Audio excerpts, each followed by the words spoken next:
Yo, what's going on, guys? Crispy Flakes here. Welcome to Extra Crispy. The word potential is so interesting in the NBA, man, because people go out there and they utilize it in a way to say, like, so-and-so is going to become, like, the next, like, NBA superstar. But sometimes your potential is just fitting a certain role, becoming a good role player, man. So, for today's video, we got a video about D-Flow Hoops titled Top 10 NBA Players with the most potential. So I'm going to use this as a way to give you guys my thoughts and opinion on what I think their potential actually is, and just kind of what I expect from these particular players going forward, man. So hopefully I don't offend nobody, although I probably will because it's the NBA community, and we all get offended by everything. Here we go. Over the next 5 to 10 years, you're going to want to watch out for the players on tonight's list. All 10 have shown the upside and production that leads me to believe they'll be all-stars. All-stars, okay. We're counting out rookies and players who've reached their potential, but stay tuned for a ranking of the top 10 NBA players with the most potential. Shout out to Hadi, who says the Jazz will be a number 4 seed, that Conley is a big defensive upgrade over Rubio, and that losing Derek Favors is a positive because he can't. Mike Conley's a big upgrade over Ricky Rubio. I do agree with that. But Derek Favors was no slouch at defense. Like him and Rudy Gobert, they had that paint bitch ass locked down, bro. You now have Bojan Bogdanovic out there playing the damn fourth spot and an older Joe Ingles. So, you know, I do think they did improve offensively. I still think the defense is gonna lack a little bit. Can't stretch the floor. More so than last. They were number 1 last year. Than that, Hadi adds to his community. I don't really know about that. Stay tuned for tonight's question to get next video's shout out. Number 10, Jaren Jackson Jr. Jackson Jr. only played 58 games in his rookie year due to injuries. He'll be an all-star. But on a per 36-minute scale for Memphis rookies who've played 1,500 minutes or more in a season, he was second in points, first in field goal. I don't really see him ever being like a number 2 option. I think his kind of area is like that third option. You know, like that Kevin Love role on a championship team. You know, you got LeBron, you got Kyrie, you got Kevin Love. I kind of feel like that's what Jaren Jackson will be, but I don't know, man. Percentage and him and John Moran gonna be a problem. Shooting percentage. Adjusting to NBA bigs and putting up 14 a game is impressive. His 7'4" wingspan allows for his game to flourish. He can finish highly contested layups, shoot over any player in the NBA from deep. And defensively, for his age, his reaction time when protecting the rim, it's already elite at 19. The rotations he made time after time to make all team defense like blocks. That bitch ass rebound, bro. Only 4.7. Smart and aware defender. Damn. More experience makes Jaren more horrifying for opposing centers, so we should see a few all-star appearances throughout his career. Number 9, Trae Young. Trae joined Oscar Robertson. Trae Young, I think, is going to be a superstar point guard, guys. I have that faith and that confidence in Trae Young. I think he gets there. He got a lot of hate going in the NBA, man, but I think he's the real deal. He is the real deal. To become one of 2 rookies in NBA history to score 1,500 or more points and hand out 600 or more assists. Elite numbers already. Carving out defenses with insane long-range shots and flashy passes only gets easier in his sophomore year. Got to be more efficient. Here's how the stats showed he's breaking new ground in the NBA. Shot distance data goes back to the 2000-2001 season, and from 30 to 40 feet, Young is the only player in NBA history to make 20 or more. He also came through in the clutch time and time again for the Hawks last year. But now the question is, can he make the step towards superstardom, or will it be a sophomore slump for the rookie of the year runner-up? He's gonna be a superstar in the damn second season. Like let's give the dude some time. I mean, I expect him to put up good numbers, but superstar in the second season, that rarely happens. Oh, my bad. De'Aaron Fox is interesting. I got a feeling De'Aaron Fox might fall into that Mike Conley range of just being always like a really, really good point guard, but is always like, okay, yeah, he's good, but we got Stephen Curry and guys like that and John Moran, so maybe he gets just snubbed a few times from the All-Star game. I could see that happening, unfortunately. I love De'Aaron Fox's game, though. I love this game, guys. De'Aaron Fox. That's not a hate statement. With his hops and lateral just what I feel. He's an extremely underrated defender, and the Kings' point guard of the future showed steady development in every area of his game. 37 from 3. Nobody expected that shit. Put up career highs across the board by far, but now it's time for him to break out into an all-star and lead the Kings back to the postseason. Unfortunately, that's a bit of a stretch because the significantly improved Lakers and Clippers are in their division, and you can't forget about Golden State, who's still in that Pacific. Fox and the Kings will play those 3 teams 4 times each. But one thing's for sure, any point guard on those teams will struggle to keep up with the historically athletic point guard that is De'Aaron Fox. So definitely keep a close eye on the 21-year-old's development next season. At number 7, Jaylen Brown. For the soon-to-be 4 Damn, dude, I'm not gonna lie, bro. I know Celtic fans are gonna roast me about this, but every single season I lose more and more hope in Jaylen Brown.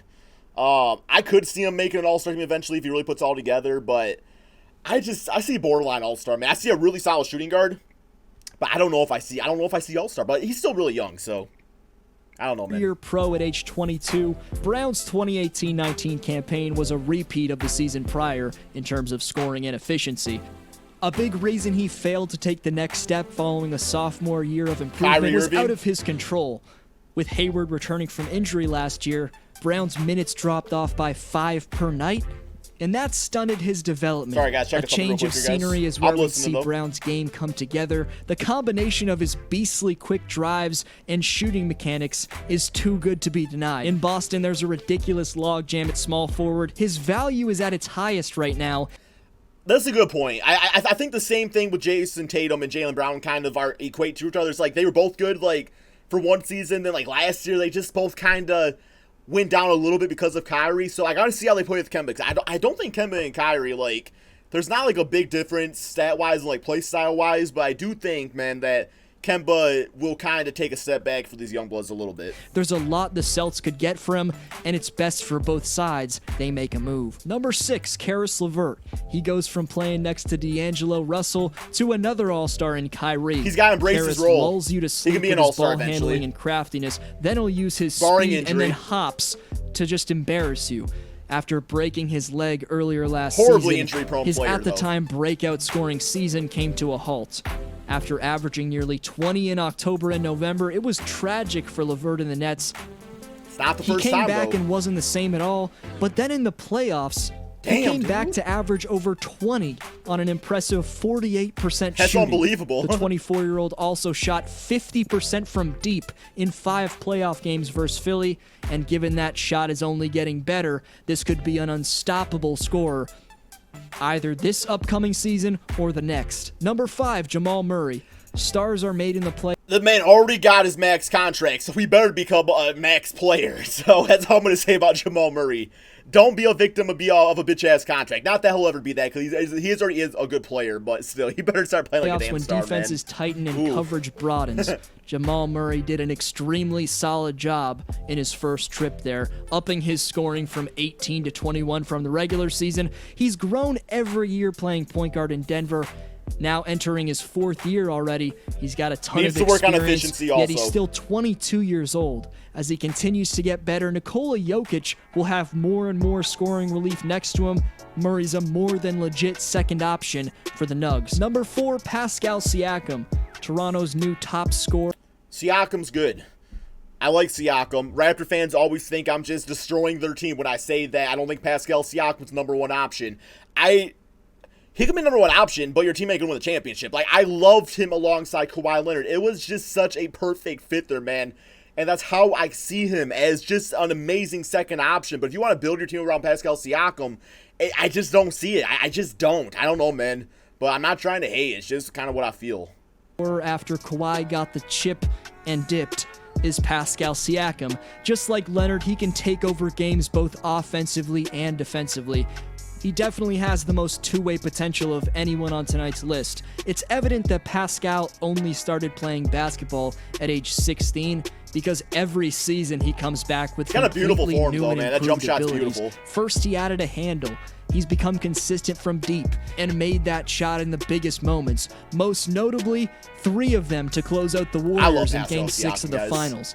And next for Siakam is to add an in-between game, and his overall shot creating ability needs to improve. There's no reason to expect that won't be the case next season, so I think he's more than capable of averaging 25. Think about all the shots he'll be getting without Kawhi. For opposing defenses, it's over if Pascal adds a consistent pull-up and floater. Number 3, Donovan Mitchell. Superstar. The second half of 2018-19, Mitchell averaged an efficient 26 points on 21. This is a big, huge statement by me, man. And maybe I shouldn't say it. But something about Donovan Mitchell, maybe it's just like his play style or his stature or physique, whatever you want to say. I feel as if Donovan Mitchell is this era's Dwayne Wade. He just gives me that vibe. Like this new D-Wade prototype for this era of basketball. I don't know, man. Maybe that's weird to say. But shots, once again, just a and feeling. 5 boards and assists after a slow first 41 games where he shot under 30% from 3, including shooting 38% overall from the field in December. By the end of the regular season, he'd shown big-time growth in year 2. His second year per 36 points per game improvement ranks higher than players like Magic Johnson, Kyrie Irving, and Allen Iverson. Damn, bro. But then there's his 2019 playoff performance, and his 32% mark scared me at first. But nearly every superstar you can think of has gone through significant postseason failures before they could get to the top. Whether it's KD, Bron, Harden, Jordan, Shaq, and many more. Got that baseball At a young form. age, dramatically bad stretches happen, and us fans can't forget Donovan's only 22 years. I want to see a basketball player that comes into the NBA and they just have like a freak, like they shoot like they throw a football. You just you grab the ball like that and just boom, they're just freaking line drive right to the basket. Wouldn't that be amazing? It probably wouldn't. Years old. He's an explosive slasher with a tough mentality and a natural basketball IQ. Don't be surprised if an All-NBA or an All-Star game appearance happens for D. Mitch in 2020.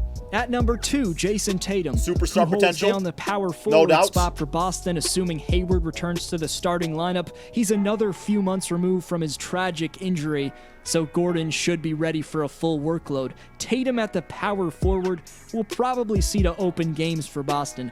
That means he'll need to play much more physical. He needed to put on strength anyway, so this position should be a good fit. Here's the reasons Jayson is a 20-point scorer next season, and more in the future as he gains experience.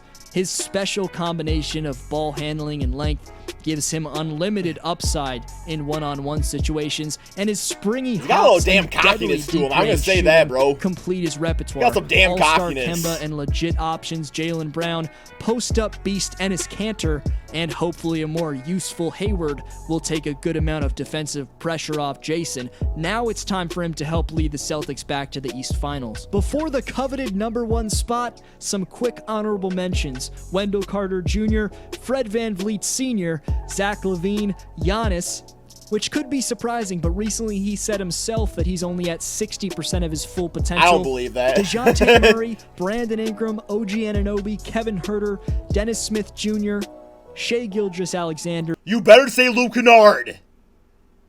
DeAndre Ayton, Josh Okogie, Malik Beasley, Malcolm Brogdon, Ben Simmons, Lonzo Ball, Mitchell Robinson, Jonathan Isaac, Bam Adebayo, Aaron Gordon, Domantas Sabonis, Jared Allen, John Collins, Colin Sexton, Miles Turner, and Gary Harris. You said fucking Josh Okogie, and you didn't say Luke Kennard? You named off every damn player in the NBA right there. Every damn team except the Detroit Piston. Number 1, Luka Doncic. If you think there's a more deserving player... Not gonna lie. I heard him say Luke, and I was like, oh shit, number 1's Luke Kennard. Luka Doncic, yep. Number 1, take a look at what Luka did to a team that got 2 games from the Kennard. finals after just under 2 months of NBA experience. Rose. Down 8 with 2 minutes left. First he gets his rhythm with a corner 3, then a difficult shot in the face of the 7'5" wingspan of Clint Capella. Next he absolutely bodies lockdown defender PJ Tucker to the rim. And lastly, another switch with Capella. Yeah, he's the real deal, time, guys. Clint gets baited with this nasty hesitation step-back 3. 11-0 run by himself to steal a win from the I don't think he ever wins an Rockets, MVP, but he along could be damn with close. Luka's 21 he points could be damn a night close, at mostly I bet. the age of 19 till he turned 20 in February. The Rookie of the Year also gave Dallas 8 boards and 6 assists a night. He's already an offensive powerhouse as he simultaneously develops with the Mavs roster. In every sense, he's the perfect franchise player and the man with the most surefire dominant potential in the NBA, in my opinion. But the shout-out question is, which NBA player has the most surefire dominant potential? We all know the answer to this. We all know the answer to this question. Luke Kennard.